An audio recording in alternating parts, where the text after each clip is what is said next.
mais para cá era simpático. Só que vocês têm que virar a cadeira depois para enxergar meu PowerPoint. Não, a gente enxerga esse PowerPoint lá. Ah, perfeito. Se vocês tiverem duas cadeirinhas mais pertinho de mim, eu também. Nós enxergamos lá, Marie-Christine, ça c'est de la haute technologie, hein?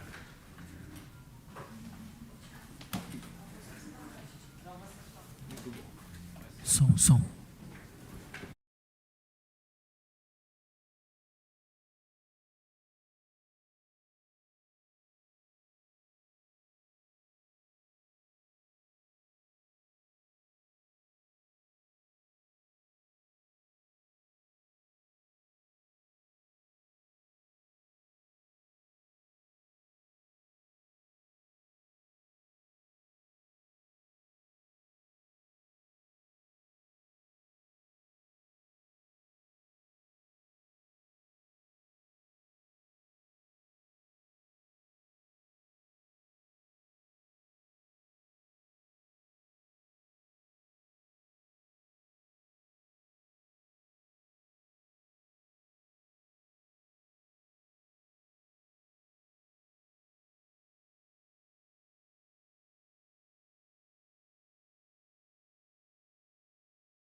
Eu olho para onde?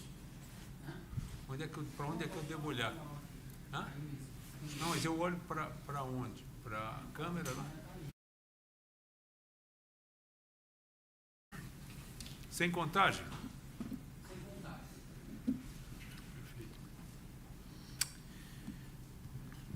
Muitíssimo boa noite. Prezados amigos, é uma enorme satisfação nós darmos início a mais um webinar da Associação Paulista de Medicina.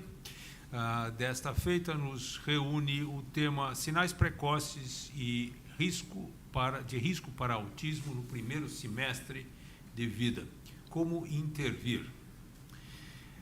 Coordena esta reunião nosso caríssimo confrade, colega e amigo, professor Dr. Saul Cipel. Saul Cipel é professor livre-docente de Neurologia Infantil pela Faculdade de Medicina da Universidade de São Paulo, membro titular da Academia de Medicina de São Paulo e membro titular da Academia Brasileira de Pediatria.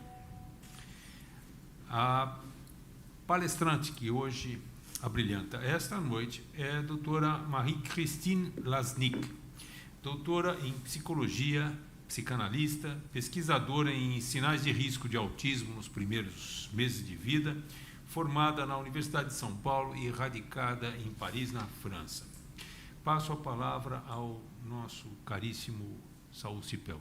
Saul. Obrigado, doutor Zé Luiz, a quem eu inicialmente quero agradecer pela sua sensibilidade em nos abrir a Associação Paulista de Medicina para um evento com características multidisciplinares e, por ser multidisciplinar, aberto a todos os profissionais que têm interesse na área do neurodesenvolvimento. Há um interesse grande, além de falar para uma boa parte daqueles que lidam dentro dessa área, a intenção maior era trazer o evento aqui para a Associação Paulista de Medicina, para que nós pudéssemos ter uma aproximação e um diálogo mais interativo sobre essas questões ligadas ao desenvolvimento humano e, principalmente, no trabalho relacionado com crianças de baixa idade. Por quê? Porque boa parte desses problemas já muito precocemente apresentam sinais, e são sinais de risco, que mostram que algo no seu processo está fora da curva, como a gente diz. Mas são detalhes e que são para os quais há uma necessidade de uma experiência, de uma vivência, e que outras áreas, não só a medicina, que costuma lidar com esses indivíduos muito precocemente, principalmente os médicos pediatras, outras áreas que lidam também nesse tema têm a possibilidade de uma observação mais detalhada de recursos de várias ordens do comportamento da criança, seja na sua interação, seja nas suas posturas, seja, enfim, detalhes que esses profissionais, como a nossa convidada hoje, Marie-Christine Lasnik, observa e é cercada de profissionais como terapeutas ocupacionais, osteopatas, mesmo psicólogos, enfim, já dá uma ideia de que esse trabalho, ou essa questão, não pertence a uma ilha de profissionais e que nós, nesse sentido, necessitamos ter essa aproximação, mesmo porque essas questões, como no caso específico o autismo, existe uma regra fundamental. Se você faz um diagnóstico de risco precoce, quanto mais cedo você atua, melhor é a possibilidade de você trazer melhoras e até resgatar o comportamento, não só dessa parte motora, mas a sua condição social, a sua condição dentro do mundo e lhe permite ter um acesso e uma vivência que lhe traga benefícios e que possa funcionar como uma pessoa útil dentro disso. Então, é fundamental que o trabalho feito dentro dessa área seja feito sempre com esse nível de comunicação. E, nesse sentido, então, a presença da doutora Lasnik é, assim, um prazer, um privilégio para poder ouvi-la. Ela tem um trabalho na área do desenvolvimento há cerca de 50 anos.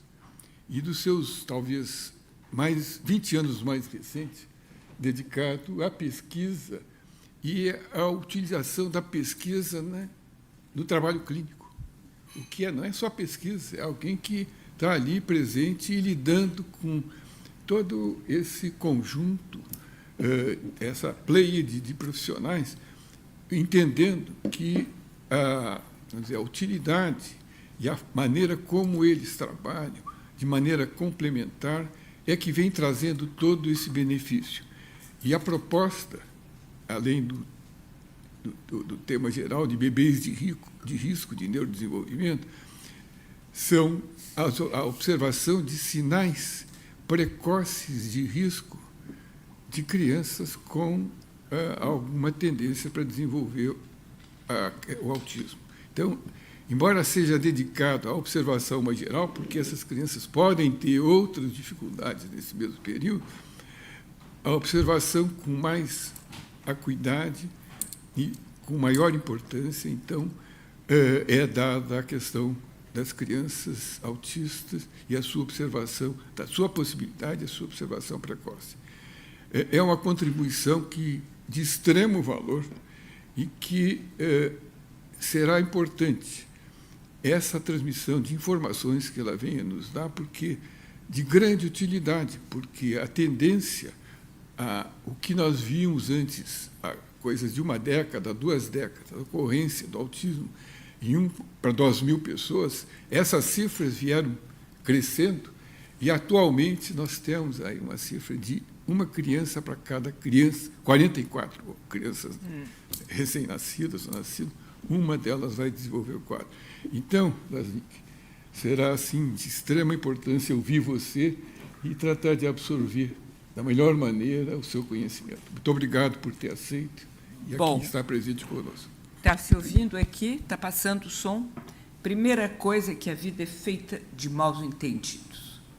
A conversa que eu tive com o Cipel, que ele me pediu para vir hoje à noite, era uma conversa que era depois dele ver um trabalho transdisciplinar com um bebezinho que era de risco e como nós o tratamos. Ele me disse, mas os médicos que eu conheço, eles não sabem que tem esses sinais de risco. Quer vir na Sociedade Paulista de Medicina falar para os médicos? Então, eu montei um PowerPoint que é apenas para médicos somaticistas. Os psicólogos, da pior os psicanalistas que estão aqui, vão ficar muito decepcionados, porque eu não vou falar nada de psicanálise. Se eu vou na Tavistock Clinic, eu falo em Tavistock em inglês. Aqui eu vou falar em Medicaid, em pediatria. Porque o meu problema é que eu formo no Brasil muitas equipes transdisciplinares. A Vera tem uma equipe maravilhosa na clínica da Paulista de Medicina, tem uma outra no SED Sapiens, tem um certo número de colegas em consultório, podendo atender bebês de risco, podendo trabalhar em transdisciplinaridade. No entanto, contrariamente ao que me acontece, o que nos acontece na França, os bebês chegam em torno de 1 ano e meio, 2 anos, quando não são mais velhos. Ora, a plasticidade cerebral, ela não está mais no seu auge, e nem a plasticidade epigenética. Então, a ideia era de ter vindo falar para médicos que podem ver bebês com 1 mês, muitas vezes é o pediatra ou o pessoal das UBSs, é esses médicos que veem bebês e que podem enviar as equipes que já existem.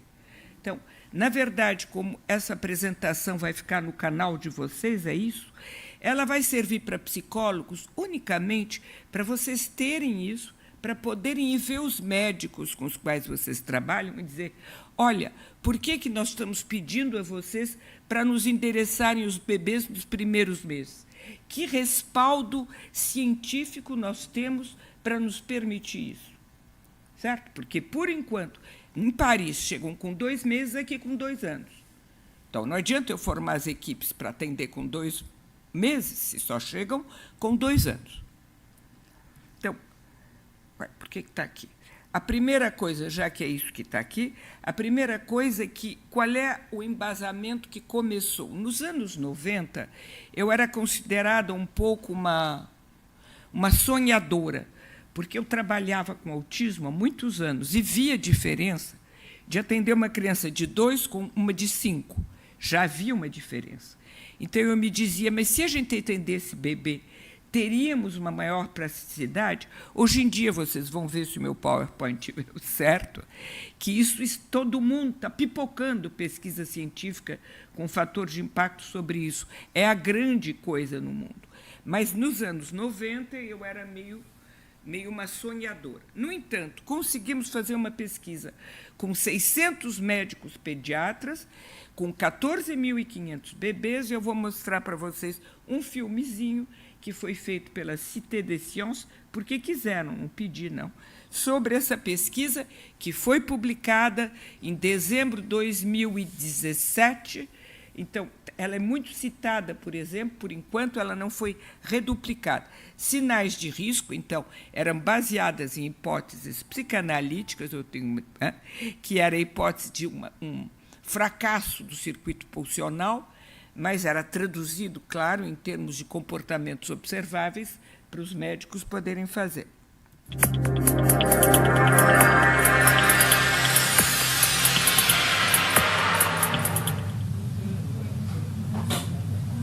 En France, un enfant sur 1000 serait autiste. Ces Na enfants, época, qui eram vivent comme pra enfermés mil, dans leur gente, monde, imaginam ne sont como as diagnostiqués coisas qu'autour de mudaram. 3 ans seulement. Essa é uma UBS francesa. Allez, Essa é on y uma va. pédiatre. 9 mois, t'as un grand... Ela é Une pédiatre. équipe de pédopsychiatres et de psychanalystes a lancé une recherche, Préau, pour repérer les signes précurseurs de l'autisme et prendre en charge ces enfants plus précocement. Ils sont associés à 600 médecins de PMI pour examiner au total 15 000 bébés durant leurs 2 premières années de vie. Asseyez-vous, donc là c'est super, on a papa, maman. Fais bravo. Allez, donc. Thiago. Fais. Elle a trouvé son petit jeu. Qu'est-ce que je fais là? Là, il fait par imitation. Mais...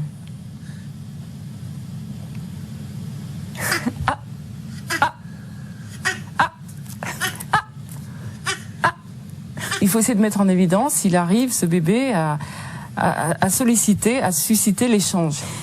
Et ensuite, est-ce que le bébé cherche à se faire regarder par sa mère ou son père, son substitut, donc spontanément. Donc effectivement, on a vu plusieurs fois qu'il se retourne vers vous et qu'il y a un contact œil à œil, donc il n'y a pas de problème. Et quand vous lui parlez... Pas de problème pour ce bébé. Mais dans cette consultation, on tente de repérer à 4 et 9 mois des signes qui pourraient être précurseurs de l'autisme. Ce qu'on va chercher à décrypter, c'est l'absence de certains signes qui existent chez les bébés normaux. Il ne suffit pas qu'un bébé regarde, il faudrait voir si ce bébé se fait regarder, si ça lui plaît que l'autre ait du plaisir à le regarder. Alors ça a l'air un petit peu abstrait, ça l'est beaucoup moins si nous pensons à la façon dont un bébé banal... Isso aí é justo para a nossa analista aqui. Isso aqui está dentro o Lacan retoma a teoria do Freud, das pulsões, e ele diz que o tempo passivo é um tempo eminentemente ativo. O bebê se faz objeto do gozo do outro. Isso estava na base de toda essa pesquisa com 15 mil bebês. Claro que não foi traduzido assim, foi traduzido em termos se o bebê se faz. Só para dizer que por trás tinha nós. Ah, eu esqueço que os computadores aqui não funcionam. Quand on lui fait des bisous après le bain, sur son pied, sur sa main, sur son bedon, combien lui-même recommence ce jeu, c'est lui qui donne la petite main, le petit pied, voire lève le bedon en direction de la bouche de l'adulte qui s'en occupe, c'est très souvent la maman, et est ravi, enchanté quand la maman dit « On en mangerait du bébé comme ça, qu'est-ce qu'il est bon, c'est un petit sucre ».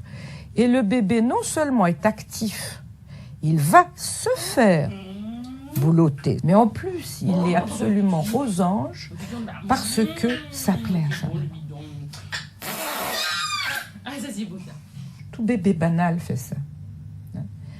Et ces bébés à devenir autistiques ou en train de devenir autistes peuvent regarder à certains moments, peuvent même sourire et rire quand les mamans leur font des bisous sur les pieds ou sur le ventre, parce qu'elles font comme toutes les autres.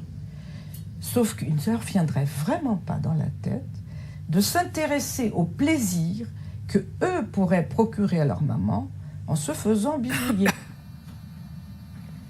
Ei, Hortense. Essa é uma garotinha que eu só conheci com 12 anos e ela se tornou autista, porque com 2 anos você faz... Ela foi para a escola, faz universidade, tudo que vocês quiserem. Mas com 2 anos, se você olhar bem, fica no espectro. Mas os pais me deram os filmes caseiros dela, pequenininhos. Hortense. Pour repérer les signes de l'autisme, Marie-Christine Laznik a travaillé notamment sur des films familiaux, tournés par les parents alors que leur enfant n'avait pas encore été diagnostiqué autiste, comme c'est le cas ici d'Hortense. Mais là, il y a 2 mois qu'elle ne les regarde pas. Mais ça, il s'arrange pour pas le voir, parce que ça serait trop dur. Tu sais qu'elle la voit, la caméra. Na verdade, é bebê que só olhava a câmera. Ele olhava a luzinha da câmera. Opa, o que é isso aqui? O que eu fiz? Fiz bobeira. Opa, deixa eu ver se eu sei ainda modificar a besteira que eu fiz. Pronto, vamos lá. Tout bébé banal fait ça. Eu voltei pouquinho para trás, tá? Et ces bébés à devenir autistiques ou en train de devenir autistes peuvent regarder à certains moments, peuvent même sourire et rire quand les mamans leur font des bisous sur les pieds ou sur le ventre, parce qu'elles font comme toutes les autres. Sauf qu'il ne leur viendrait vraiment pas dans la tête de s'intéresser au plaisir que eux pourraient procurer à leur maman en se faisant bisouiller. Hé, Hortense. Hortense. Pour repérer les signes de l'autisme, Marie-Christine Laznik a travaillé notamment sur des films familiaux, tournés par les parents alors que leur enfant n'avait pas encore été diagnostiqué autiste, comme c'est le cas ici d'Hortense. Mais là, il y a 2 mois qu'elle ne les regarde pas. Mais ça, il s'arrange pour pas le voir, parce que ça serait trop dur. Tu sais qu'elle la voit, la caméra. Malgré. O que é isso? Não sei por que parou aqui.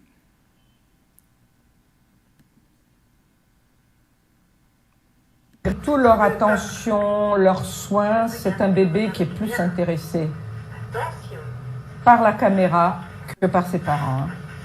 Un signe d'alerte qui peut amener Marie-Christine Laznik à prendre en charge un autiste alors qu'il n'est encore qu'un bébé.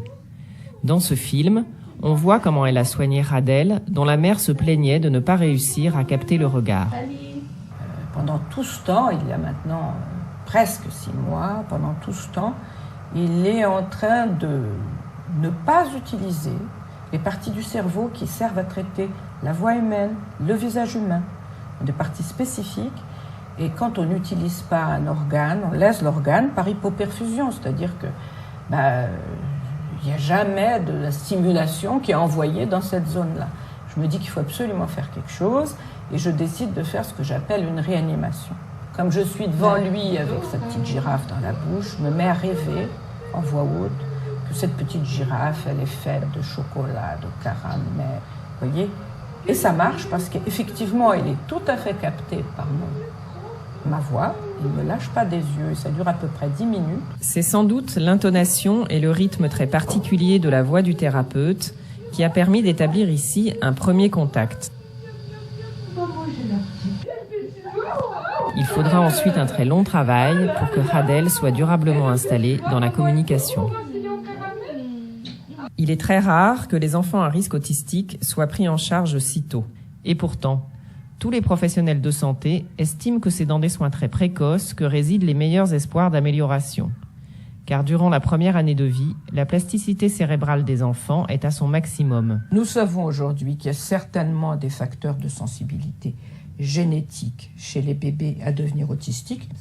Ce que les recherches des 2 dernières années montrent en génétique, c'est que les facteurs qui prédomineraient dans la question de l'autisme seraient plus liés à l'épigénétique. Ça veut dire à la façon dont un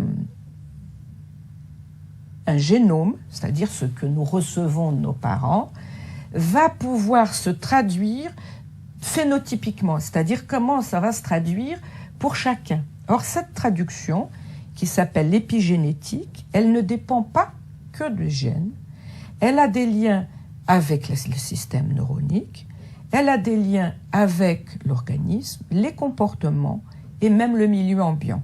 Et tout ça repart dans l'autre sens. C'est-à-dire que le milieu ambiant va avoir des influences sur le comportement, sur l'organisme, sur le neurologique et donc sur les gènes. Ça, c'est très nouveau et c'est porteur d'espoir, hein, puisque ça veut dire que si on intervient plus tôt, même sur la traduction des gènes, on peut avoir une influence.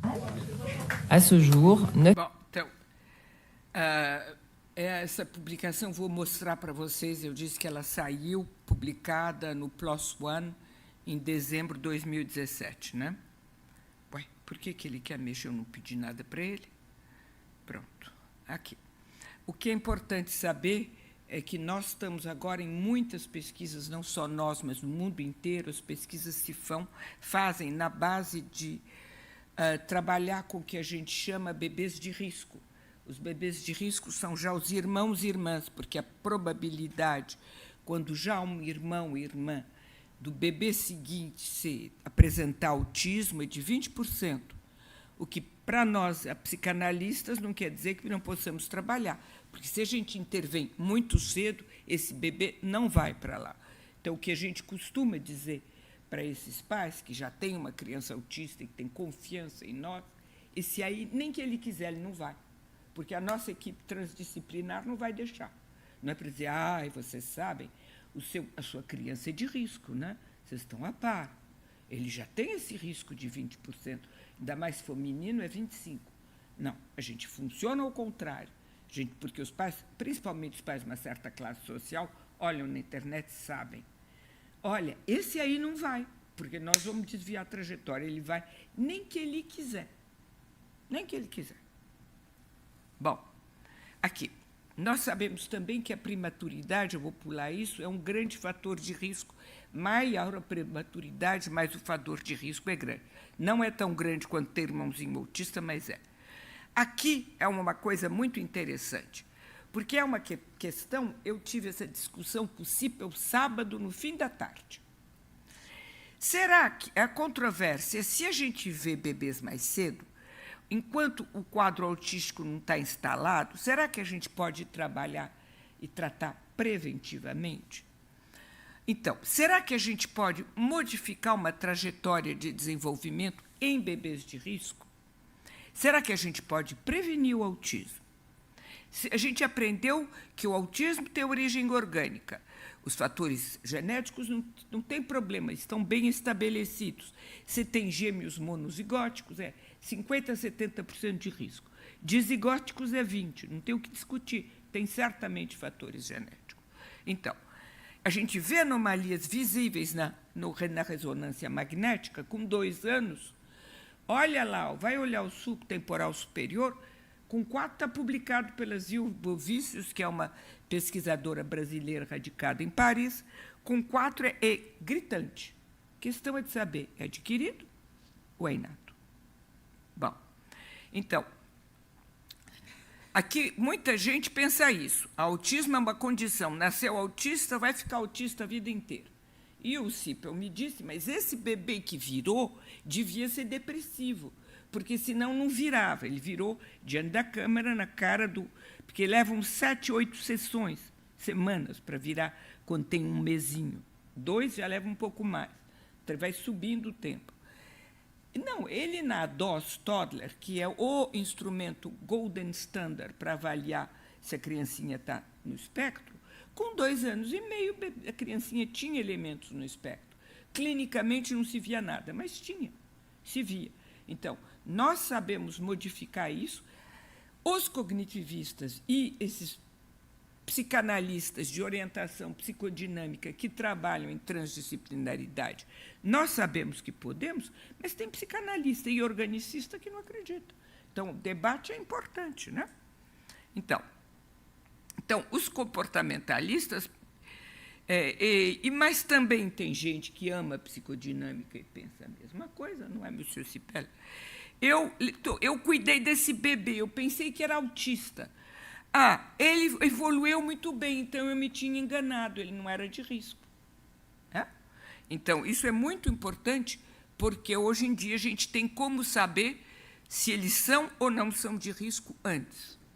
Bom, Um outro brasileiro muito interessante, já citei a Isil Bovícios, mas que emperrou no caminho, um brasileiro maravilhoso, que é um brasileiro americano-israelense, é o Ami Klein, que tem boas relações com o pessoal da Paulista. Ele ainda faz uns zoomzinhos com a turma da Paulista. Ele é muito interessante, foi o homem que fabricou o eye tracking, que é uma máquina para avaliar bebê de risco aos 6 meses. Só que a máquina custa uma fortuna, é boa para fazer pesquisa, mas cada médico de UBS, cada médico de consultório particular não pode ter essa máquina, é muito caro. Mas pode passar a grade Préau, que vocês viram, depois eu conto como ela... E pode também estudar os movimentos gerais. O que ele diz? O cérebro da gente, ele se torna aquilo que a gente é, não é a gente que se torna o que é o nosso cérebro. No decorrer do desenvolvimento, não é o cérebro que vai determinar os comportamentos, mas os comportamentos que vão determinar a construção do cérebro. É a psique que condiciona o orgânico neurológico. Temos uma janela possível de ação, porque o cérebro é maleável durante um certo tempo. Se a gente puder intervir nos primeiros 2 anos de vida, podemos atenuar para alguns e podemos prevenir para outros. Nos 2 primeiros anos é só atenuando o mesmo, mas nos primeiros meses dá para prevenir, por causa de plasticidade. Agora, tem aqui aqui tem uma... Eu acho que ele tem uma entrevista na televisão americana que é muito interessante, que ele diz tudo isso e dá para passar em português. Bom, eu sei que tem uma série de alterações, essa, por exemplo, mas tem um monte, eu só peguei um slide. Alteração de o corpo caloso vai ficar mais grosso nas crianças que se tornam autistas. Um só, porque é desses de pôr na geladeira, de quem diz, vamos esperar, mas a gente vai ver se daqui 1 mês ou 2 não melhorou. Começa com 6 meses. Eu tenho que entrar antes desse tipo de modificação. Então, eu tenho que entrar antes de 6 meses.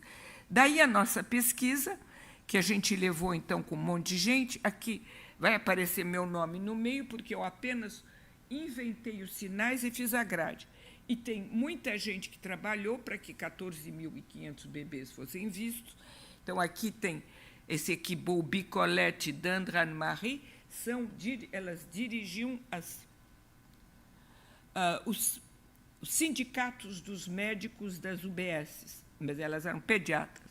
Você tem uma série de professores de psiquiatria infantil, o Aliac, a Catherine Saint-Georges, o Cohen, o Falissar Bruno é um grande epidemiólogo que nos ajudou, e tem aí alguns psicanalistas, tem o meu marido, que fez toda a parte estatística, porque ele é doutor em estatística, e a pesquisa saiu. Nós usamos 11 secretarias de departamentos na França para fazer essa pesquisa. Bom, aqui tem o livro no qual nós contamos isso longamente, que eu não tenho tempo aqui. Está em português. O que é interessante é que, hoje em dia, Golden Standard para risco de autismo, cuidado, o CHAT e o MCHAT não avaliam se a criança está ou não no espectro, avalia risco. Mas é o Golden Standard que usa qualquer neurólogo, qualquer pediatra que mexe com neurologia. O que é interessante é ver como é que é o valor preditivo positivo do Golden Standard e a do Préau. A Préau não é tão boa, olha, temos 36 para 47. Mas o problema é que o MCHAT é 21 meses. Eu posso começar com 4. Olha o que eu ganhei. Eu ganhei, no mínimo, 17 meses. 17 meses em que o cérebro está indo para um caminho em que ele vai se construir de outra maneira. Então, hoje em dia, não é só a Lasnik com a maluqueira dela, está cheio de pesquisador no mundo procurando nos 6 primeiros meses. Bom, isso aqui são os resultados, a pizza dos resultados da Préau, comparando com o MCHAT, é o primeiro, terceiro, esquece o do meio, porque o do meio é 9 meses, para mim é muito tarde. Se vocês olharem 4 meses, vocês têm 42% de crianças que foram avaliadas, mas a gente tratava como podia, depois eu conto por quê. E olhe lá, temos a mesma coisa no MChat. Esses 42 viraram crianças típicas, não se tornaram autistas, ou seja, ali. Mas no próprio MChat, nessa idade, também uma grande parte não vira autista. E se vocês olharem os distúrbios do espectro autístico, que estão aí em vermelho, você tem a mesma sensibilidade, a mesma capacidade com o MChat e com o PREO. Só que hoje em dia a gente pode fazer a mesma coisa também com os movimentos gerais. Tem a mesma sensibilidade. Eu não tenho a pizza deles. Bom, nós fizemos um estudo, esse aí é 14 mil bebês, esse aqui é um estudeco com 20 e poucos bebês de síndrome de West, que é uma patologia epilética que dá em criança, em bebezinho. Aí, esses bebês não foram tratados. E aí, o que a gente descobriu é que, praticamente, todos os bebês que, aos 9 meses, não dava para fazer com 4, bebê com epilepsia, West, a gente não diagnostica antes de 4. Então, com 9 dá. A grande maioria deles, que foi positivo no PREO aos 9 meses, se torna autista aos 2, 3 anos. E o pior é isso, olha, o 100. É que, se você juntar com atraso mental grave, dá 100% das crianças que, com 9 meses, era positiva no PREO, tem problemas graves, ou seja, precisaria intervir. Porque o problema do pessoal do West é que tem 40% de criança que vai, além de ter o West, vai desenvolver um autismo, é uma síndrome, certo? E os médicos ficam atarantados querendo parar as crises epiléticas. Aí, com 2 anos, em geral, estabilizou. Aí descobre todos que viram autista. Com 2 anos. Então, a ideia era poder saber muito mais cedo quais que eram de risco para tratar não só a epilepsia, mas o risco de autismo ao mesmo tempo. Bom, então, quand même, como diz o francês, graças a Deus, se ele existe, eu não estou completamente sozinha. Desde 2008, cognitivistas, essa senhora que eu estou citando aqui, Geraldine Dawson, é uma das criadoras do método Denver. Eu nunca encontrei, mas alguns pontos em comum de pensamento nós temos. Então, eu queria assinalar, para não pensar que é só psicanalista que pensa isso, os pesquisadores cognitivistas também pensam. Eles pensam o quê? Que a gente faz valsa. 1, 2, 3, 1, 2, 3, 1, 2, 3, e aí a gente pode passar que tem reversão. O que é essa valsa? A valsa é o seguinte: nós temos, com certeza, fatores genéticos de predisposição. E temos outros fatores, vamos falar daqui a pouco dos fatores motores. Temos a dor, tem uma série de fatores. Eles não vão diretamente fazer com que a circuitaria não seja típica. Eles desorganizam o meio ambiente. E a desorganização do meio ambiente que faz com que a circuitaria não seja típica. Claro que tem meios ambientes muito desorganizados, mães psicóticas, deprimidas, que se drogam, famílias muito explodidas. Nesses casos, esses fatores de susceptibilidade, diz essa cognitivista, vão entrar e vão ter uma família ainda mais alterada. É provável que isso modifique a expressão dos genes para pior. Para pior. Está aqui essa flecha que volta. E aí, claro que nós temos, nos 2 primeiros casos, crianças que vão para uma circuitaria de tipo autístico. Aí ela propõe intervir nesse meio ambiente e ela pensa que, se ela intervém no 2, na musiquinha, 1, 2, ela intervém ali. Isso tem muita gente intervindo e publicando agora, viu? Principalmente os ingleses. Você vai ter uma circuitaria mais típica e menos sinais de autismo. Nós pensamos que podemos fazer mais, porque a gente não intervém só no meio ambiente, intervém no bebê também. E a gente pensa que pode se permitir de evitar isso. Então, olha aqui. Isso é em grande o que eu disse, não é? Vocês estão vendo aqui a musiquinha. Então, de vez de fazer tutum, tutum, tutum, eu faço ta, ta, tum, ta, ta, tum. Eu penso que são 3 tempos. E que, para eu poder fabricar um autismo, eu tenho que pensar um meio ambiente destruído. Então, eu posso intervir. É uma doença do neurodesenvolvimento, eu tenho que intervir antes que ela se desenvolva. Bom, como é que eu intervenho? Eu intervenho, essencialmente, fazendo o bebê curtir muito o que está acontecendo na sessão. O bebê e a mamãe terem muito prazer. Acharem aquilo uma delícia, brincarem. Eu não tenho tempo para desenvolver, mas como é que eles vão brincar juntos? Como é que eu vou fazer para o bebê curtir o que está acontecendo? E eu penso, espero que o teu vizinho fique escandalizado, eu penso que isso vai modificar a expressão dos genes. Espero claramente que isso modifique a expressão dos genes. Claro, chega uma coitada de uma psicanalista para dizer isso, ninguém vai acreditar. Então, eu queria mostrar que o Prêmio Nobel de Medicina, o Kandel, também vai dizer a mesma coisa. O Kandel é uma pessoa que pensou a questão da permanência das inscrições memoriais de prazer, desprazer, com relação ao fato que as coisas possam não ficar presentes. Então, o meu amigo Mercadante, que eu gostava muito da morte, eu tenho muita pena dele ter morrido, o Mercadante falava muito do LTP, Long, em inglês, não traduzia em francês nem em português, Long Term Permanence, ou seja, inscrições memoriais, experiências prazerosas que ficam pela vida fora. Qualquer criança autista, às vezes, vive um negócio super legal. Você diz, oba, vai de um dia seguinte não tem mais nada. Não tem esse long-term permanence, que é indispensável. Então, como obter isso? Vocês vão ver que o Kandel pensa que a experiência de prazer, ela produz tudo isso. Então, em que contexto ele vai nos dizer essas coisas malucas de modificação da experiência genética?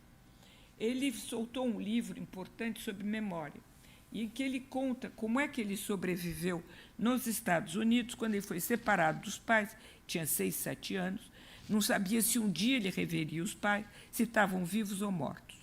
E ele conta que ele lembrava, fazia força para lembrar de um dia que ele tinha brincado com um carrinho de, como é que chama aquele, telecomandado, que o pai tinha uma loja de brinquedo e levou.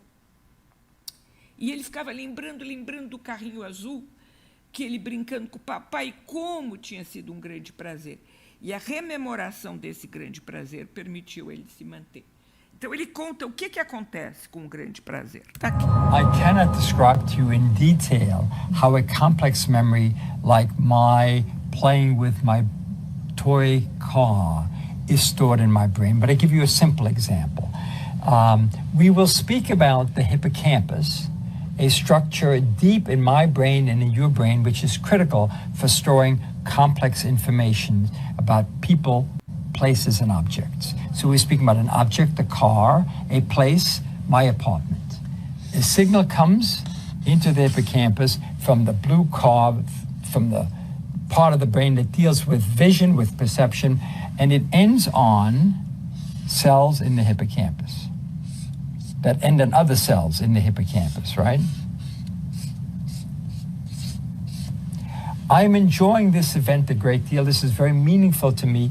I activate a modulatory system in the brain, like dopamine or serotonin, that releases a chemical transmitter substance that acts to strengthen the synaptic connection.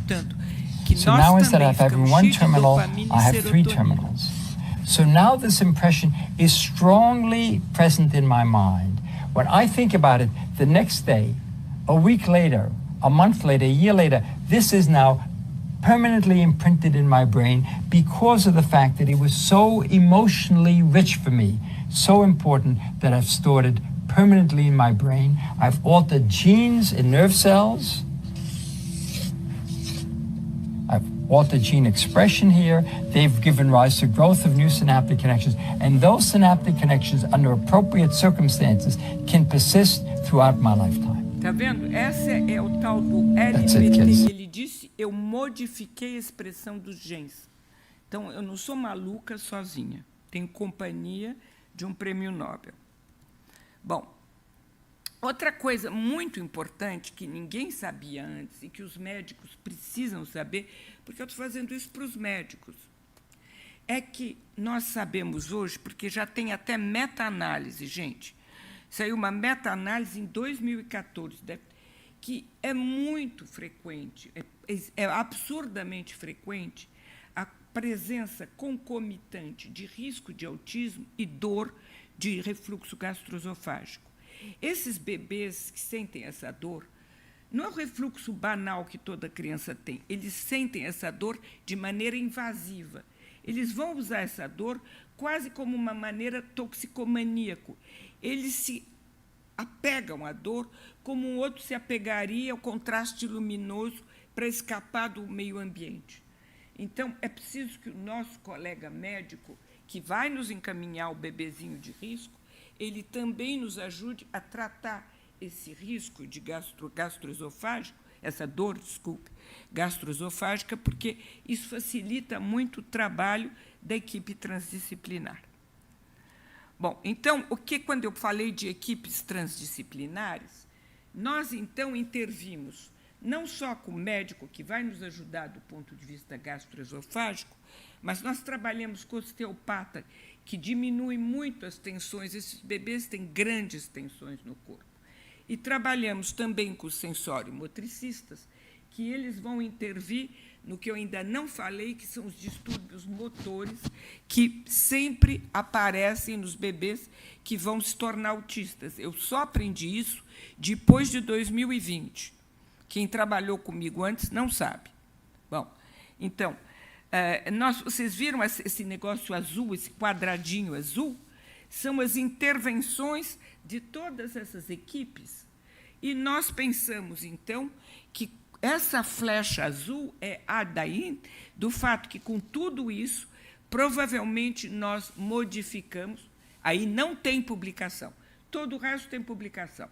Não tem publicação para provar que nós vamos modificar a expressão dos genes no bom sentido. Eu acho que é só um prêmio Nobel de Medicina que pode ousar dizer coisas que ainda não foram publicadas.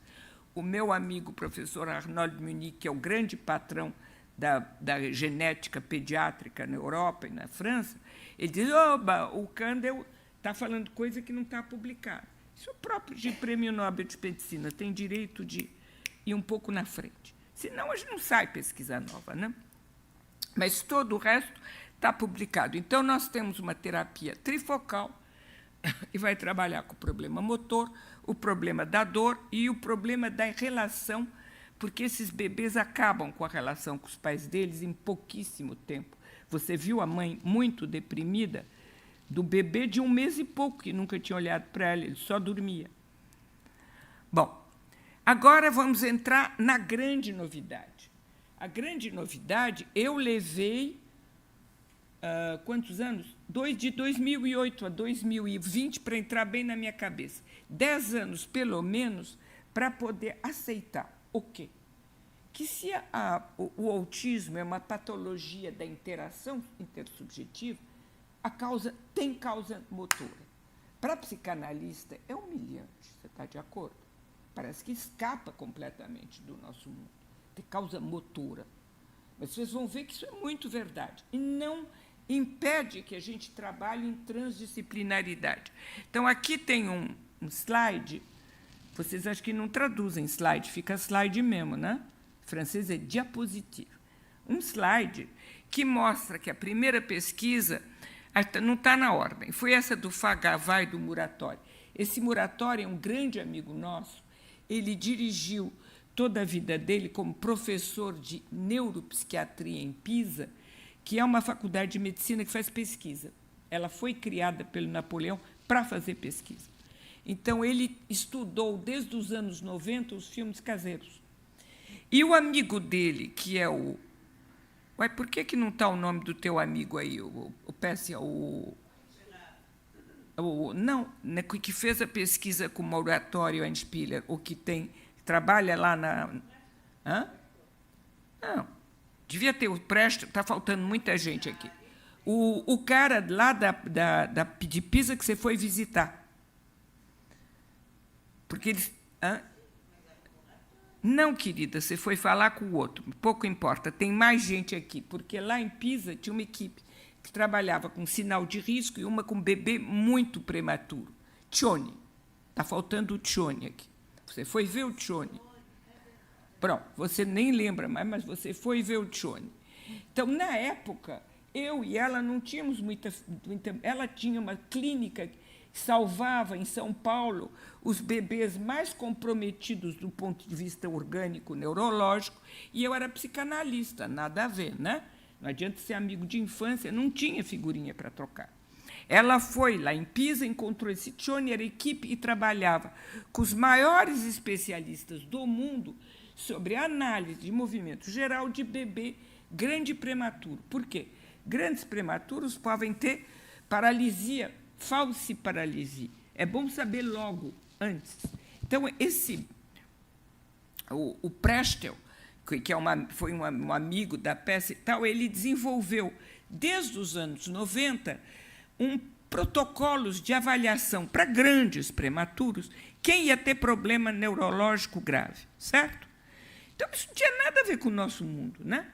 A partir de 2008, começa a primeira publicação que mostra que, se a gente olhasse nos filmes dos bebês que já se tornaram autistas, será que ia haver alguma coisa igual o bebê grande prematuro? É um escândalo.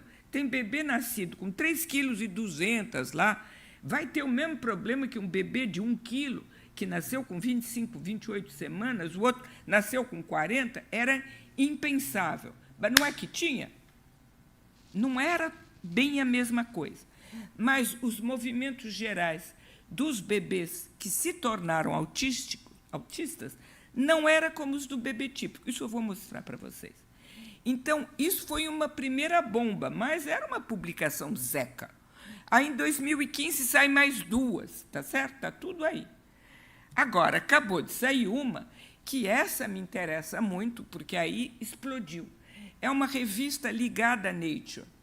E é uma equipe de japoneses que fez essa pesquisa ainda em população geral, eles utilizaram um algoritmo para analisar os filmes dos bebês, certo? Filmaram lá todos os bebês. E os que davam movimentos gerais que eram parecidos com as publicações anteriores daqui, certo?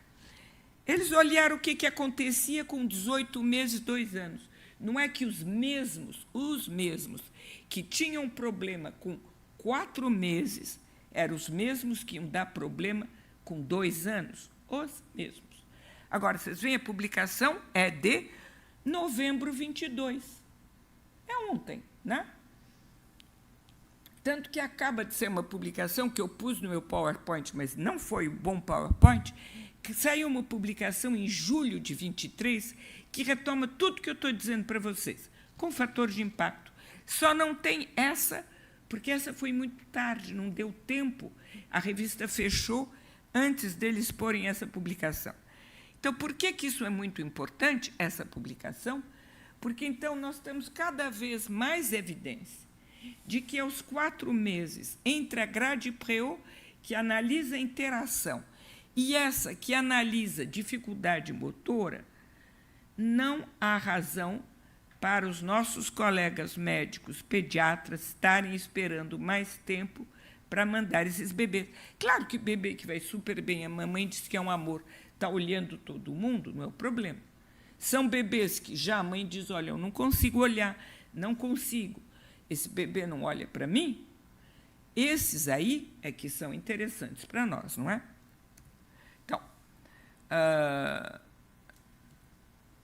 agora eu vou mostrar um pouco o tipo de... Isso aqui é um bebê que não se tornou autista porque a nossa equipe interveio. Aliás, eu conheço muito bem o irmão mais velho autista, não fui eu que atendi, mas é uma família que eu atendi longamente, era um outro colega psiquiatra analista que atendia o irmãozinho. Quando a mãe ficou grávida, eu prometi que ela não teria problema, porque esse a gente ia pôr uma equipe, caso ele inventasse, de estar nos 25%. Se ele tivesse nos 75%, tudo bem, Mas se ele inventasse de ter sinais dos 25, ele não ia virar, e não virou. Então, o que a gente descobre dele? Vocês estão vendo que ele está com a cara torta? Não dá para ver?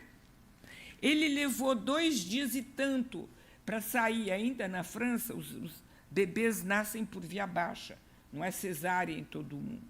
Então, esse bebê não conseguia fazer o que era necessário que um feto faça, um bebê faça para sair. A gente pensa que foi por isso, porque a gente pensa que os movimentos gerais, que começam na 9ª semana de amenorreia, a hipótese, mas isso tem uma equipe trabalhando, mas nós ainda não temos publicação, a hipótese é que eles teriam movimentos gerais mais pobres.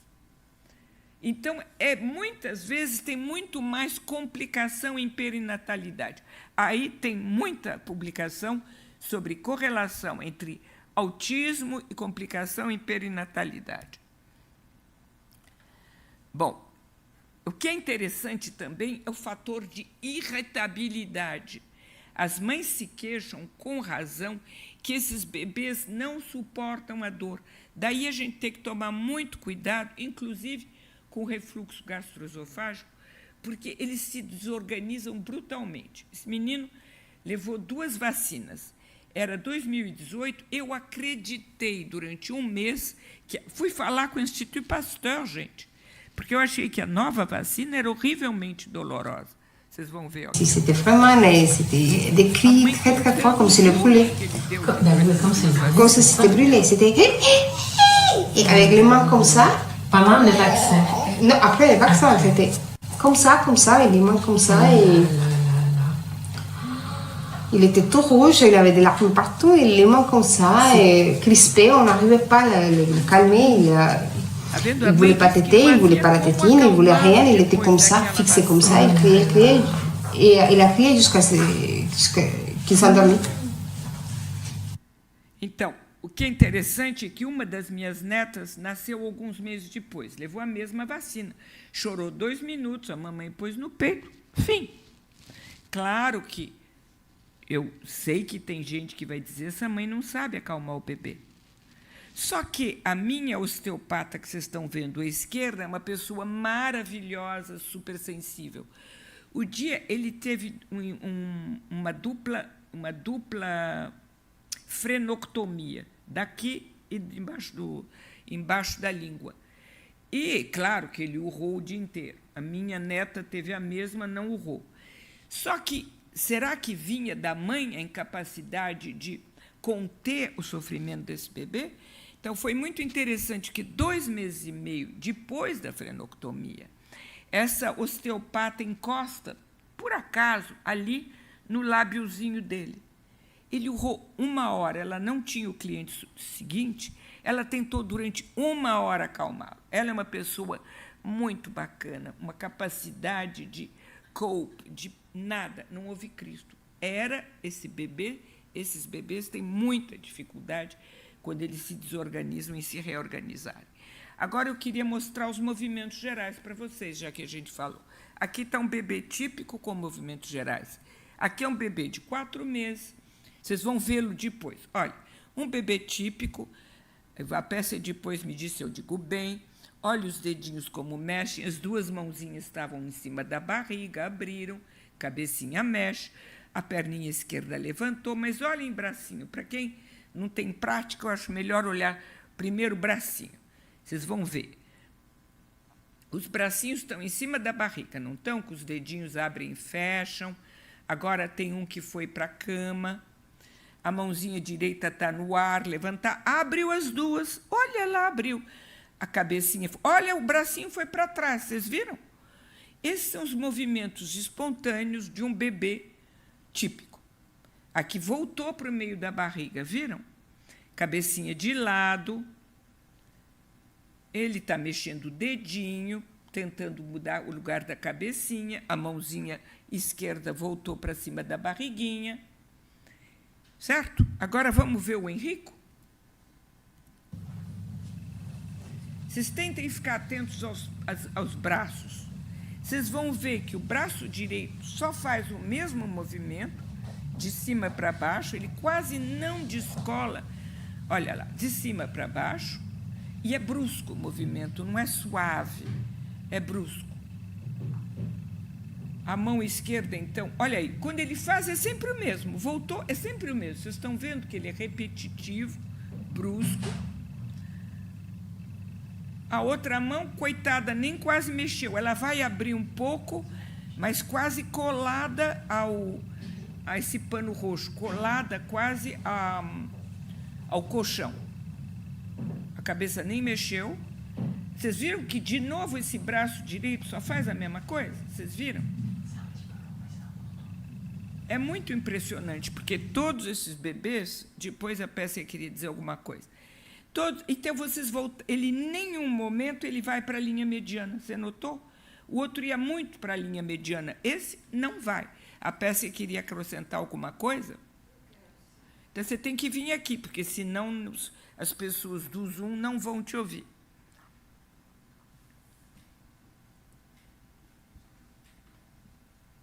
É a grande especialista brasileira, mas tem muitos outros, porque na neonatologia tem muita gente que conhece General Movements. Então, eu queria que vocês lembrassem do primeiro bebê, que é um bebê típico, e, além de tudo isso tão bonito que expressou a Marie-Christine, são esses movimentos lindos, se chama-se fidgety movements. Esses movimentos rotatórios, isso. Você pode pôr o anterior? Já está rodando, para o que você está dizendo, está rodando. Tá bom. Então, esses movimentos rotatórios, olha, dos pés, Christine deu muita ênfase nos membros superiores, mas os membros inferiores são muito importantes, os pés juntos. E esses movimentos rotatórios da cabeça, esses pequenininhos movimentos, e trazer as mãos à linha média, obviamente, tudo isso eles quebram o RTCA, e tudo isso mostra que o bebê está com movimentos espontâneos sadios. Isso é muito importante, porque é justamente quando tem toda essa coisa das subplacas e da placa que vai realmente... pardon. Obrigada. Então, pronto. Agora fica mais fácil. Então, que vai realmente mostrar como é que esse bebê, isso que a Christine está falando o tempo todo, atrai o outro. Porque quando você vê esses movimentinhos, assim, você fala, ai, que pãozinho gostoso, eu quero comer meu pãozinho, certo? Ele atrai a mamãe e o papai. E se você vamos ver o Henrico, como ele não faz isso, como ele é rígido e como ele não tem complexidade, fluência de movimento, a mamãe não chega lá no pezinho que eu quero, ou senão mesmo esse movimento repetitivo que ele tem. E ele está grudado no substrato. Gente, esses pequenos sinais entre 2 e 5 meses de idade são de importância fundamental para a gente intervir precocemente. Obrigada, Cristina. Então, o que é importante é que essa equipe japonesa, aqui, vou voltar para trás, essa equipe japonesa está trabalhando conosco agora na França, e a Pérsia está no negócio. No Brasil, tem quem possa, um médico, um pediatra que acha, olhando, porque pedir para uma mãe 3 minutos de filme não é complicado. Tem para quem mandar. No Brasil, tem pessoas que conhecem isso. Mandar um filme de 3 minutos com acordo dos pais é fácil. Então, hoje, um médico pediatra que está uma mãe se queixando que o bebê não olha, que tem dificuldade, tem 2 grades que podem ser usadas para poder mandar com 4 meses e não com 2 anos. Porque com 2 anos, eu acho que vai ter sequela, viu? Pode ficar uma pessoa bacana, fazer estudos, tal, mas você não modifica aquela circuitaria toda. Bom, então, essas equipes, nós estamos trabalhando com elas, tem gente no Brasil trabalhando com eles, não é uma coisa... Bom. Então, e também tem todos os problemas da zona oral nesses bebês, olha. Então, esse trabalho no Brasil é mais feito por fonos, na França é feito pelo pessoal da sensório-motricidade, mas são bebês com todos os problemas que a gente conhece de esfera oral, que vão aparecer depois. Tudo isso é possível de ser tratado nos primeiros meses. Olha aqui que gracinha. Olha esse cara que não podia pôr nada na boca, que amor. E esses bebês têm também um problema de hiperextensão, porque, como eles têm dor gastroesofágica, isso tem consequências na organização corporal. É que quem tem dor faz assim. Você vai torturar alguém, ele se põe assim. A dor põe o bebê assim. Então, o resultado é que eles não têm vontade nenhuma de andar de 4, muita dificuldade, eles se erigem mais depressa que podem, e a maioria deles, a grande maioria, nunca engatinha. O que, em termos de agitação depois, porque não constrói imagem corporal corretamente, anda. O irmão dele andava que nem boneco daqueles que você dá corda, sabe? Assim. Isso porque ele teve o mesmo problema, a mesma dor gastroesofágica, se levantou com 10 meses, o irmão andava. Entende? E pronto, saiu que nem um boneco. Então, olha o trabalho do sensório-motricista, ou da integração sensorial, olha que lindo. Vai dar isso, gente. Está vendo? Aí, o que o psicanalista faz? Ele, entre outras coisas, escuta todos os problemas da mãe. Eu estou pegando aqui já num momento em que ele não está mais recusando a relação. E o que a mãe conta? Ela conta que ele tem muita dificuldade com as irritabilidades. Ela botou o pé na areia para ele, numa praia, ele só faltou morrer, botou o mundo. Parece que ia matar. Cette fois, il a pleuré de que je l'ai levé. Mais ce n'était pas que je l'ai déshabillé, c'est manqué les pieds pour mettre les pieds dans les sables. Il a crié comme si c'était la fin du monde. Então, eu escuto, claro, mas eu também mando para a integração sensorial, porque a integração sensorial trabalha isso. Vocês vão ver ele brincando com a areia alguns meses depois. A mamãe se queixa também de gritos estridentes, porque são provocados pelo tônus pneumático, que esses bebês eles têm característica, porque como tem a hiperextensão, você fica nessa hiperextensão, você enche o pulmão de ar, e quando você vai entrar em contato, você fica assim, aí você é assim. Il fait des cris. Il crie très fort. Je peux vous raconter, en tout cas, quand vous l'imitez, vous parlez d'un tonus pneumatique, vous parlez d'un cri qui suppose qu'on est bloqué là. Oui, et qui tourne là. Donc ça, c'est encore du boulot pour Muriel. Donc il y a déjà deux choses dans ce que vous dites. L'hypersensibilité à cette matière, tout d'un coup, ça, et le tonus pneumatique. Ça, c'est pour Muriel, elle a encore du travail. Mais les cris, c'est trop. C'est trop, il crie très très fort, il crie... et quand il a certains... que c'est un cri strident. Tel que vous le décrivez, plus qu'un cri très haut, c'est un cri strident. Et ça, c'est un tonus pneumatique. Et quand il le fait pendant une demi-heure, moi, j'ai la tête comme ça. Coitada da mamãe. Aí, olha aqui, ó. Eu não vou mostrar o trabalho analítico ele mesmo, porque não dá tempo, é longo. Só estou mostrando o trabalho dos outros aqui. Mas, ó, tá vendo? Passou a irritabilidade, ó que graça. Bom, eu conto o caso desse menino longamente nesse livro. Então, quem quer... sábado eu vou pegar ele, você vai ter ele, tá?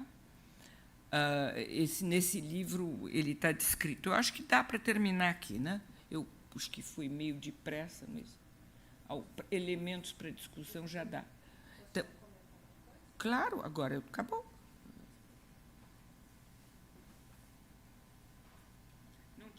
Ela não tem necessidade de estar aqui se a gente quer vê-la? Dá para pegar? Brilhante, Cristine, de novo, sempre, né? Queria só complementar, assim como a Pérsia complementou a questão dos movimentos gerais, que essas mães, mesmo nos primeiros meses, elas chegam já com certo grau de destruição, porque é um bebê que não responde, não é comestível, como os nossos bebês típicos, né? E ele tem movimentos, como estiramento, que nós temos um caso que nós trabalhamos juntos, a Pérsia e eu, na Unifesp, e ela entendia isso como ele recusa o meu olhar, ele olha para trás, ele não tem, digamos, uma relação boa comigo. Às vezes ela acha também que quando ele se põe em hiperextensão está rejeitando o meu corpo. Então é um corpo que dá a sensação de recusa, né? E isso também que a equipe vai trabalhar muito, o psicanalista vai trabalhar, podendo dissolver essas fantasias de rechaço, né, que essas mães têm, recuperando a função materna e paterna no sentido de deixá-los livre para trabalhar conosco na equipe transdisciplinar e investir narcisicamente essa criança com prazer, já que não tem a ver com a sua relação com ele, digamos, e sim com algo do corpo que precisa ser trabalhado. Então, por aí vão as modificações, né, que permite que essa criança entre num outro funcionamento neuropsicológico.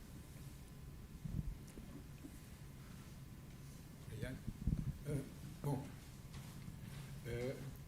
está aberto a comentários, a apresentação feita com muito cuidado,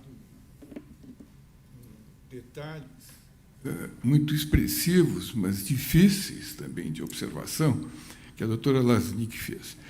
Eu acho importante o porquê dessa dificuldade, né? Porque nós estamos tratando com um bebê entre 2 meses, ou mais em torno disso. E esses bebês, a característica deles é um desenvolvimento sensório-motor.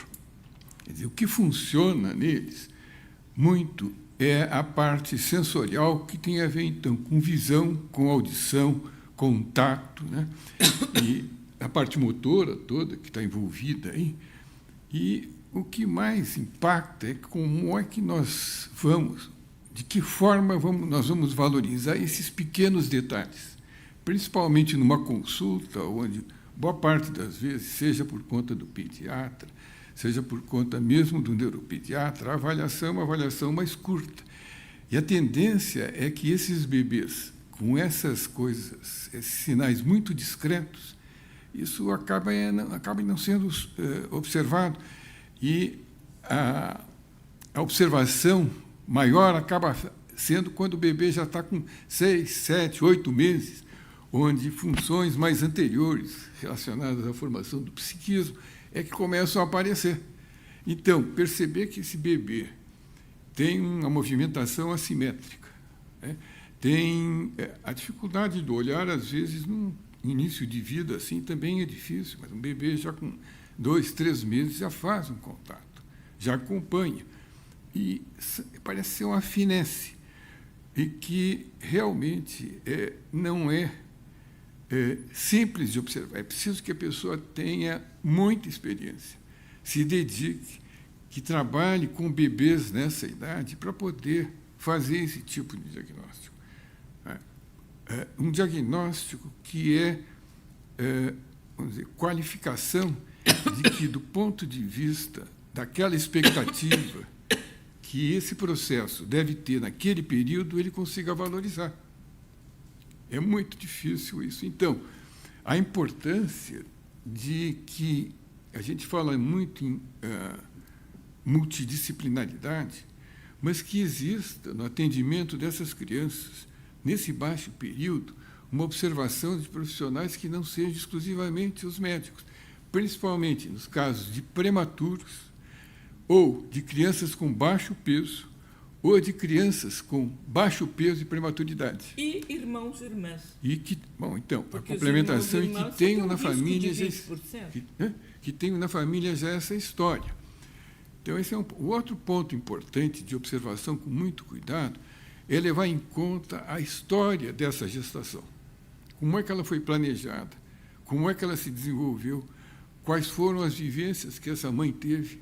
se ela teve vivências traumáticas, por exemplo, perda de um familiar, faleceu o pai da criança, o pai não, mas o avô da criança, ou então ela teve uma intercorrência que precisou ser submetida a um processo cirúrgico, ou então evoluiu com um quadro mais depressivo, já teve uma perda sanguínea em outra gravidez, que perdeu o bebê, perda sanguínea, nessa nova, ela passa por um trauma grande. Então, isso que ela acentuou, quer dizer, passando-se a valorizar cada vez mais a questão do ambiente, porque ficava tudo muito em cima do genético, ou de outros traumas mais sérios. A criança, então, nasceu e teve uma anóxia importante. Bom, esses são detalhes, mas essas vivências emocionais na relação do casal durante a gestação, durante os primeiros meses posteriores, traz uma influência muito grande. Quando se fala em epigenética, a epigenética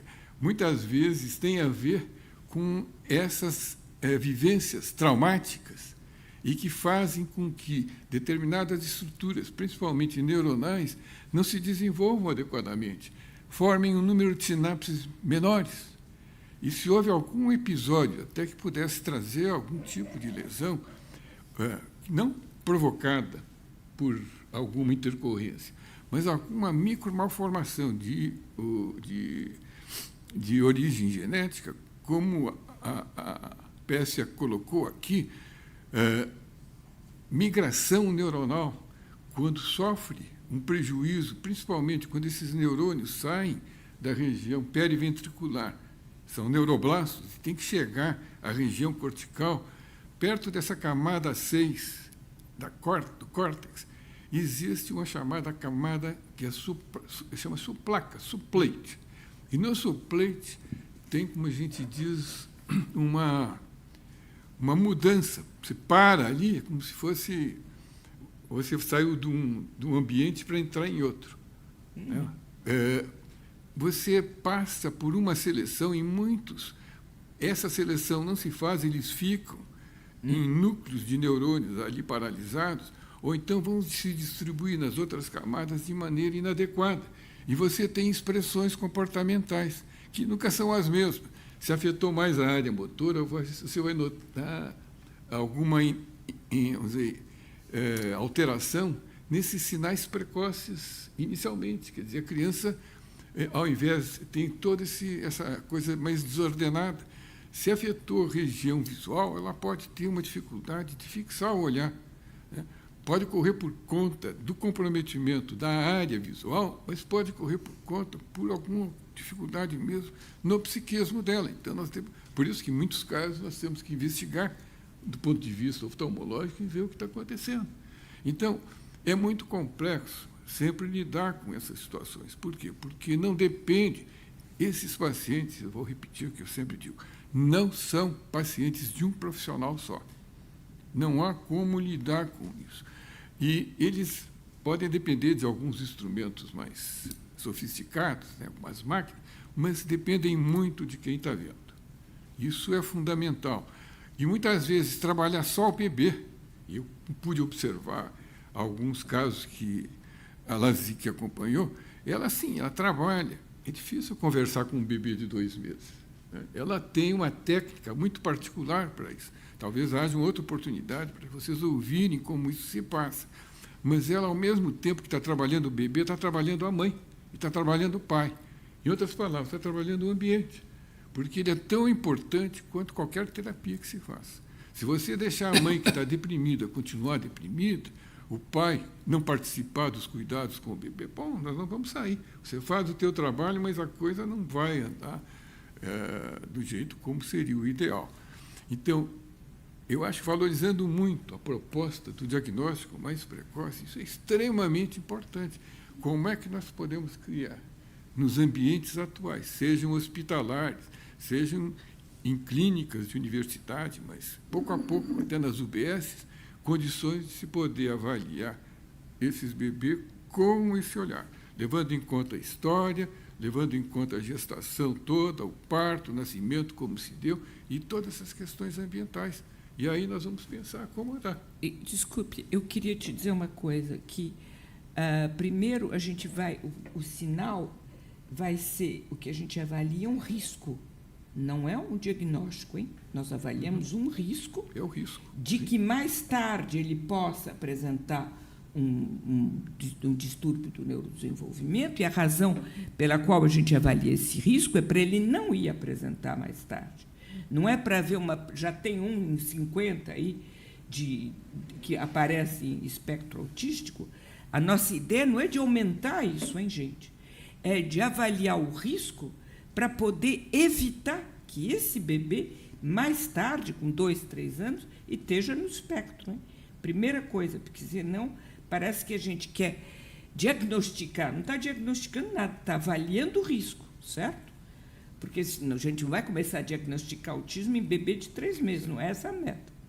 É de avaliar risco para evitar esse caminho para muitos deles. Isso é importante, não é que a gente diga claramente. Eu acho importante a colocação que ela fez. Quando eu me refiro a essas questões, eu não estou me referindo exclusivamente à criança autista. Eu estou me referindo a questões de risco de neurodesenvolvimento. Entre eles é o autismo. Nós estamos acompanhando recentemente 2 crianças com características das que foram descritas. Uma delas tem uma lisencefalia, que não era para ter quase que desenvolvimento, e está tendo um contato. Né? Certamente, eu acho que ela não vai ter elementos para desenvolver autismo, ela está tão comprometida. E uma outra doença, uma outra criança que, essa realmente me impressionou muito, ela está tendo um desenvolvimento, mas você percebe que, assim, ela já era para ter um pouco mais de idade, ela está com 5 ou 6 meses, 4 meses, de ter mais posturas simétricas. Ela ainda está... Mas ela tem um movimento ocular bizarro. E a mim me surpreendeu isso e pedi uma avaliação neurológica, aliás, oftalmológica. E ela veio com aquela mancha vermelha cereja, típica de doença de Tay-Sachs. Então, nesse contexto, nós estamos avaliando crianças que têm alguma coisa dentro do seu processo. Como ela é sensório-motora, eu fico muito preso por essas coisas. Mas se ela já está entre o 4º e o 6º mês, começa a ficar mais fácil. Mas não está no 9º. Então, nós ainda estamos fazendo um diagnóstico, fazendo um risco, uma avaliação de risco precoce. Mas isso, você vê, uma avaliação dessa, aos 4 meses, levou o diagnóstico dessa.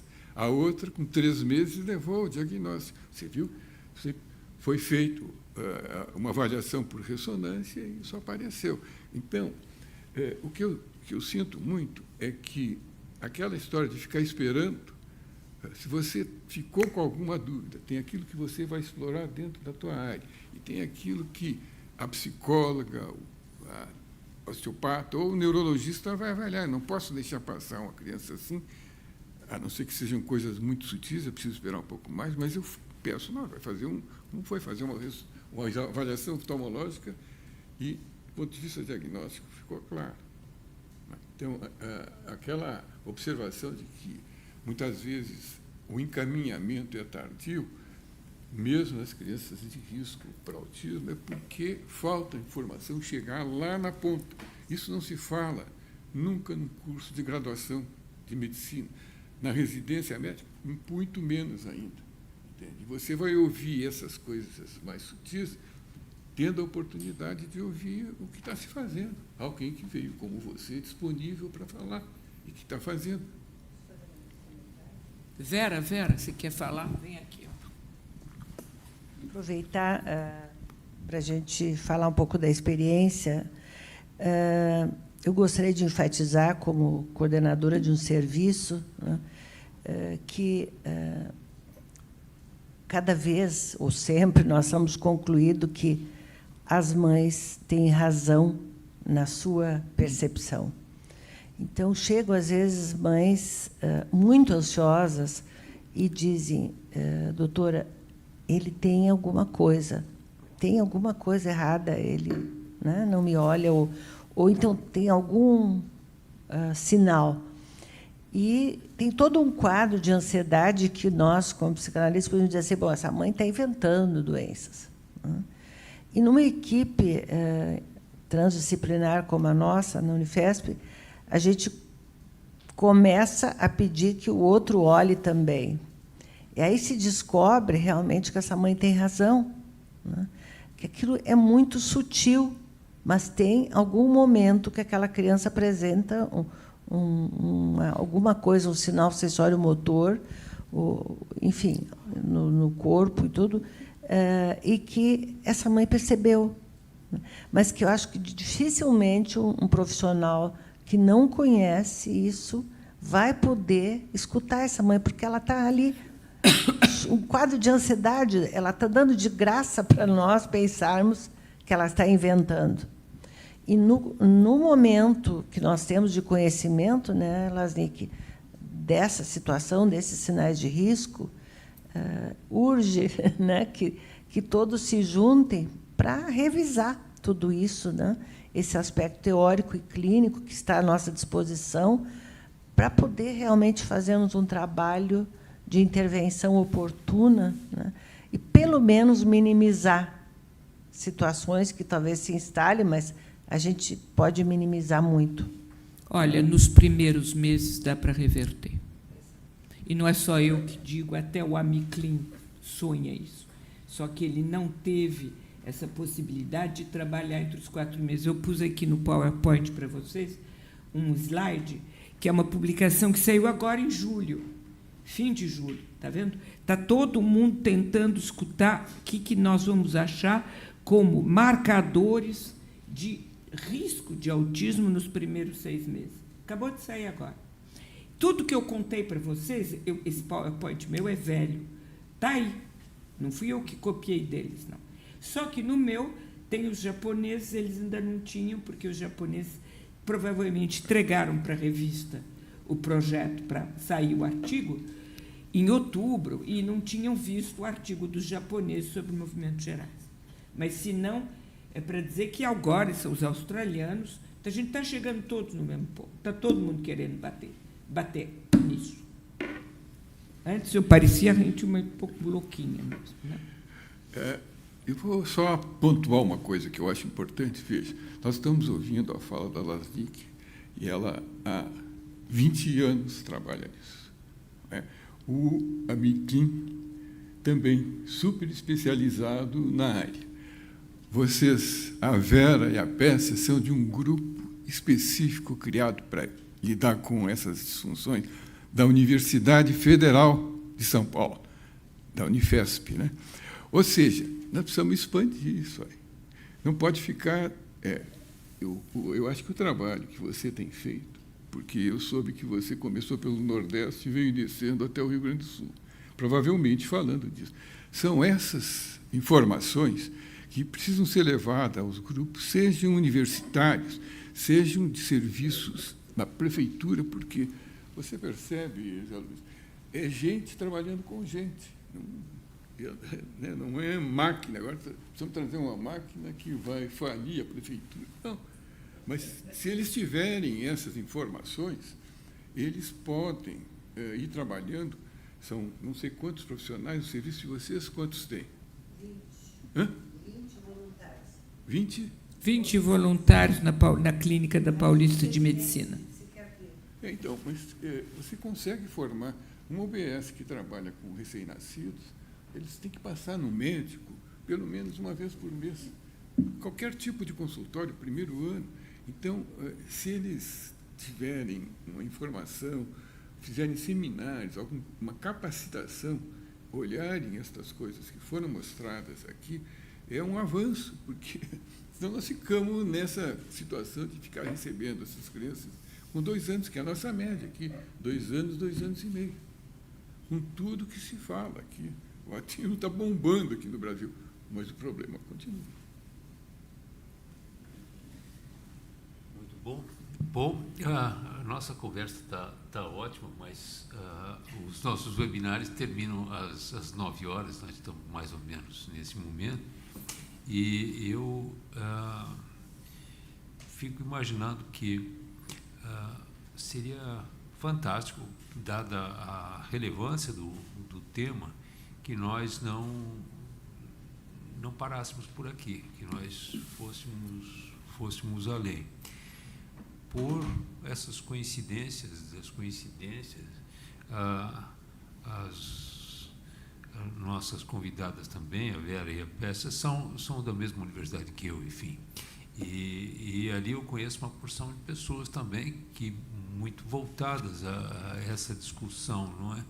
Então, tem a Jaci, tem tantos outros amigos e com quem eu convivo há muito tempo que nem tinha ideia de que estava o Benjamin, o meu querido Benjamin, nosso queridíssimo Benjamin, e aquele grupo de neonatologia que nós temos lá com a Ruth, a Ana, a Fernanda, enfim, são pessoas fantásticas. Seria muito importante se nós pudéssemos reuni-los num projeto, primeiro num programa, né, de discussão desse assunto, por razões que o querido Saul, que conhece bem. Eu hoje estou na Secretaria de Saúde, assessorando o nosso secretário, e quando começou essa gestão, o primeiro assunto que apareceu na Secretaria foi esse. E eu não sou nem um pouco da área, sou intensivista, anestesista, enfim, tenho outro vivo noutra tribo, não? Mas percebi a dimensão desse problema. E nós começamos lá, até surgiu um psiquiatra que caiu do céu para nos ajudar, que foi o Jair Mari. Então, daí as coisas começaram a ficar mais tranquilas. Mas eu continuo interessadíssimo nisso, e seja na secretaria, seja lá na escola, seja aqui na Associação Paulista de Medicina, nós nos beneficiaríamos muito de ter um grupo de pessoas. E olha, quantas pessoas qualificadíssimas nós estão dentro das nossas relações para levar isso adiante. Portanto, eu penso que com a ajuda do Saul aqui nós iremos adiante. E afinal de contas, seja na França, seja em São Paulo, seja na nuvem, não é? Nós estamos em contato permanente. Penso que podemos sonhar juntos, com certeza, né? Muitíssimo obrigado a todos. Eu me despeço agradecendo a atenção dos que nos privilegiam assistindo este webinar, e provavelmente teremos muitos que vão voltar a esse webinar, porque a gravação fica permanentemente disponível.